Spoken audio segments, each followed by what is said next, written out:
Hello guys, welcome back to my channel travel with Chitra. इस बार का ट्रिप बहुत ही स्पेशल है क्योंकि मैं जा रही हूँ नीम करोली बाबा जी के आश्रम कैची धाम। ये आश्रम कुमाऊं की पहाड़ियों में नैनीताल से लगभग 48 किलोमीटर दूर है। तो नए साल की शुरुआत मैं करने जा रही थी कैची धाम से।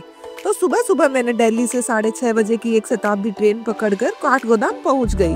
12:30 बजे के आसपास मैं पहुंच गई काठगोदाम और यहीं से मैंने एक कैब बुक की नैनीताल के लिए।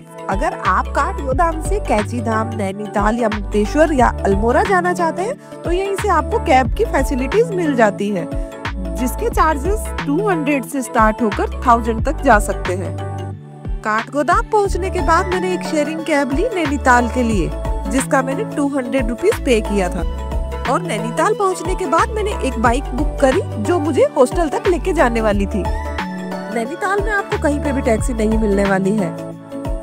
यहाँ पर आपको बाइक राइडर ही आपको लोकल नैनीताल घुमाएंगे।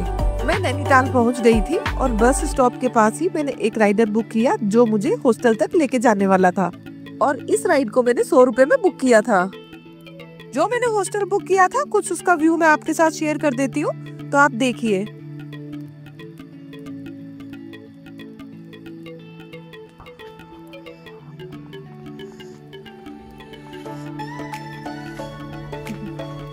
हॉस्टल पहुंचने के बाद मैंने थोड़ा सा रेस्ट किया और फिर निकल गई लोकल नैनीताल देखने के लिए।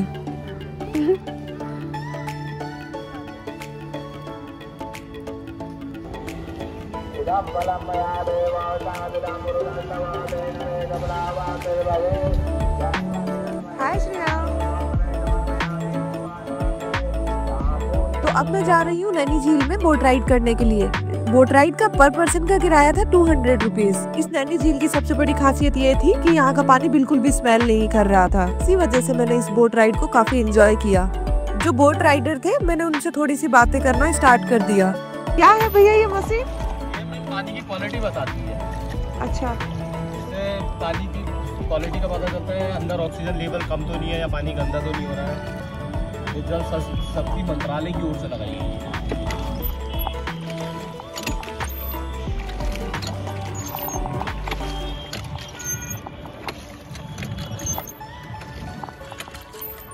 इसके अंदर जो है ना, लेक के अंदर पानी साफ करने के लिए, प्यूरिफाई करने के लिए मशीनें भी लगाई है, जिससे पानी साफ होता है रहता है।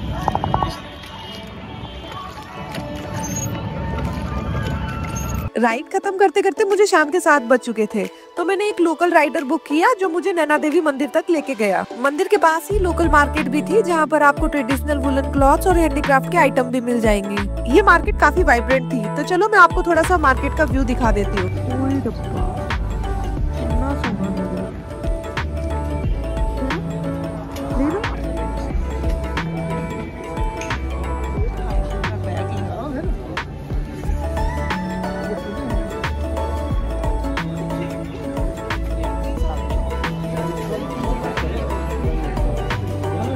हेलो,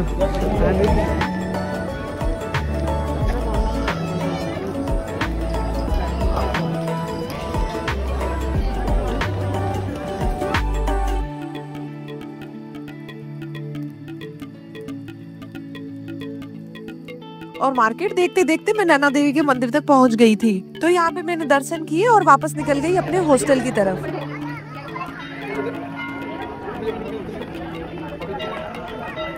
और हॉस्टल पहुंचने के लिए भी मुझे राइडर का ही सहारा लेना पड़ा। रात को नैना देवी के दर्शन करने के बाद जब मैं राइड करते हुए हॉस्टल जा रही थी, तो चारों तरफ लाइट से पूरा नैनीताल चमक रहा था। एक अलग ही वाइब क्रिएट हो रही थी। बहुत ही सुंदर सीन था, जैसे पूरा शहर एक फेरी टेल टाउन बन गया हो।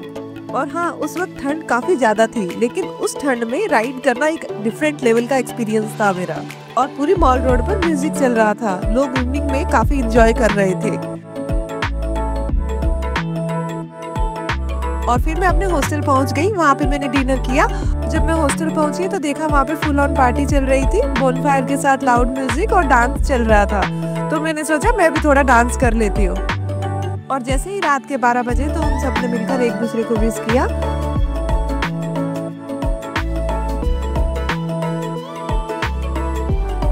और फिर कुछ खा पी के मैं चली गई अपने रूम में, क्योंकि नेक्स्ट डे का प्लान बहुत ही स्पेशल था, कैची धाम के दर्शन करने का। गुड मॉर्निंग दोस्तों, आज है हमारा नैनीताल में सेकंड डे और हम जा रहे हैं कैची धाम। कितना बोल रहा है? 200 में कर लिया। मान गया? हाँ, मान गया। हॉस्टल के नीचे मैंने एक वुड वर्कशॉप देखी तो मैंने अंदर जाने का सोचा। वहाँ देखा कि एक भैया अपने पैशन को जिंदा रखते हुए छोटी छोटी मिनिएचर आर्ट पीसेस बना रहे थे। उन्होंने बोला कि जब भी लाइफ से मुझे ब्रेक चाहिए होता है तो यहाँ आकर अपने आइडियाज को सेव देता हूँ, जो इनकी सिर्फ एक हॉबी थी। और इसी के साथ मेरी कैब आ चुकी थी कैची धाम के लिए और मैं निकल गई कैची धाम। सभी आर्टिकल और न्यूज़पेपर में पढ़ा था कि कैची धाम तक गाड़ियां अलाउ ही नहीं है। वहां जाने के लिए शटल सर्विस मिलती है, लेकिन रास्ते में भारी जाम लगा हुआ था, इसलिए हमने गोलू देवता के लिए निकलने का फैसला किया। चुप कर। थोड़ी देर हमने यहाँ पे रुक के ब्रेकफास्ट किया है। एक्चुअली मुझे सुबह सुबह जाना था नीम करौली बाबा, बट वहाँ पे बहुत ज़्यादा ट्रैफिक जाम है। गाड़ियाँ वहाँ पे बिल्कुल अलाउ नहीं है अभी जाने के लिए। तो स्कूटी या गाड़ी से अगर आप जा रहे हैं तो वहाँ पे जा सकते हैं।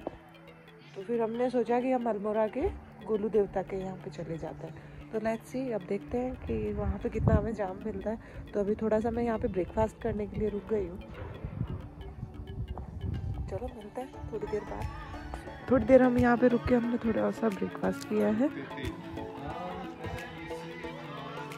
मैं गोलू देवता के रास्ते पर थी, लेकिन वहाँ पहुँचने पे पता चला कि लैंडस्लाइड की वजह से रोड ब्लॉक हो चुकी थी। फिर सोचा कि रानी खेत होकर चली जाऊं, लेकिन वहाँ भी गाड़ियों को रोक दिया गया। जैसे जैसे रात हो रही थी हमने प्लान को पोस्टपोन किया और वापस नैनीताल की ओर निकल पड़े।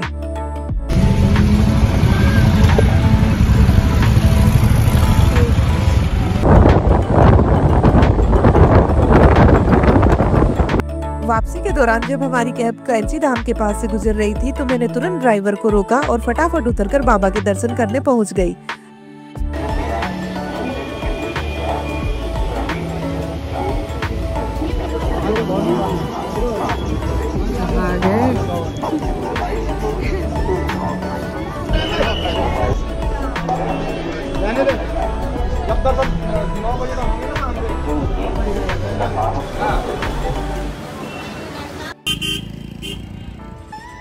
नए साल के पहले दिन वहाँ जो सुकून मिला वो शब्दों में बयां करना मुश्किल है। दिल को एक अलग ही शांति मिली। और जब मैं हॉस्टल पहुंची तो वहाँ पे भी एक पार्टी का माहौल था। हर तरफ मस्ती, म्यूजिक और एंजॉयमेंट चल रहा था। मैंने भी अपनी ट्रिप की थकान भुलाकर पूरी रात दोस्तों के साथ खूब एंजॉय किया और फिर हम सब ने मिलकर एक नए साल का शानदार स्वागत किया। आगे से सोती रातों में जागे से मिली एक अजनबी से, कोई आगे ना पीछे, राउंड ले लो, तुम ही बताओ, राउंड ले लो। और फिर नेक्स्ट डे मुझे मुक्तेश्वर जाना था तो मैं फटाफट अपने रूम में चली गई। आज मेरा नैनीताल में तीसरा दिन था और सुबह मैं जल्दी उठ गई थी क्योंकि हमें मुक्तेश्वर जाना था। हमने एक कैब बुक की जिसका आने जाने का किराया 1800 रुपए था। और फिर रास्ते में जाते जाते हमने पैराग्लाइडिंग करने का सोचा जो भीमताल में था। ग्लाइडिंग की टिकट 2500 रुपए की थी और मैंने वीडियो शूट कराने के लिए 500 रुपए एक्स्ट्रा चार्ज दिया। और फिर हम गाड़ी में बैठकर और ऊंचाई पर चले गए जहाँ से हमें उड़ान भरनी थी।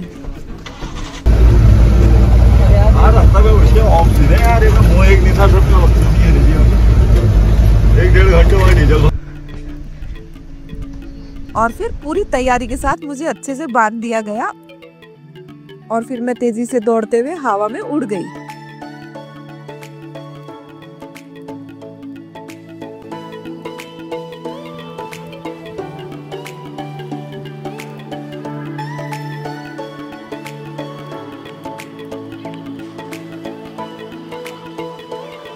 ये मेरे जीवन का शानदार और ना भूलने वाला अनुभव था। और फिर पैराग्लाइडिंग के बाद हम मुक्तेश्वर के लिए निकल गए और यहाँ पर पहुँचने के बाद मैंने यहाँ पर एक लोकल गाइड को हायर किया और उन्होंने हमें यहाँ के बारे में बहुत सारी कहानियाँ बताई। कहा जाता है कि मुक्तेश्वर धाम उत्तराखंड में स्थित एक ऐतिहासिक धार्मिक स्थल है जो कि 2312 मीटर की ऊंचाई पर है। यहाँ एक शिव मंदिर का इतिहास बहुत पुराना है और इस मंदिर को पांडवों ने अपने अज्ञातवास के दौरान शिवलिंग की स्थापना की थी, जिसको करीब 5350 वर्ष पुराना बताया जाता है। और कहा जाता है कि जो भी भक्त यहाँ पर सच्चे मन से प्रार्थना करता है उसकी हर एक मनोकामना पूरी होती है। और यहीं से ही आप हिमालयन रेंज का अद्भुत दृश्य भी देख सकते हैं। और फिर जाते जाते मैंने यहाँ पर जिप लाइन का भी आनंद लिया।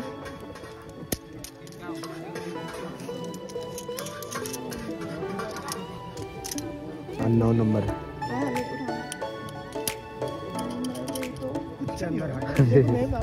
वीडियो बनाना यहाँ से, वीडियो ऑन कर लो। आप वीडियो बनाना मैम यहाँ से।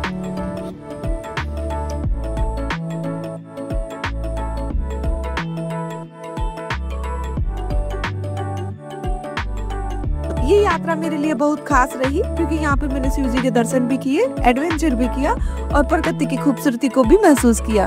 अगर आप उत्तराखंड जा रहे हैं तो मुक्तेश्वर को भी अपनी लिस्ट में जरूर शामिल करें। और धीरे धीरे रात होती जा रही थी तो हम वापस अपने नैनीताल की ओर पहुंच गए।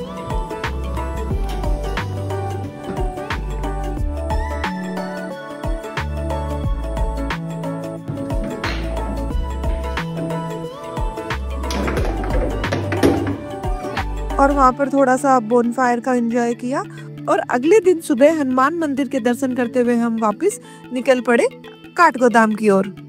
अगर आपको ये ब्लॉग पसंद आया हो तो कृपया लाइक सब्सक्राइब करना ना भूलें। मिलते हैं नेक्स्ट ब्लॉग में, तब तक के लिए बाय।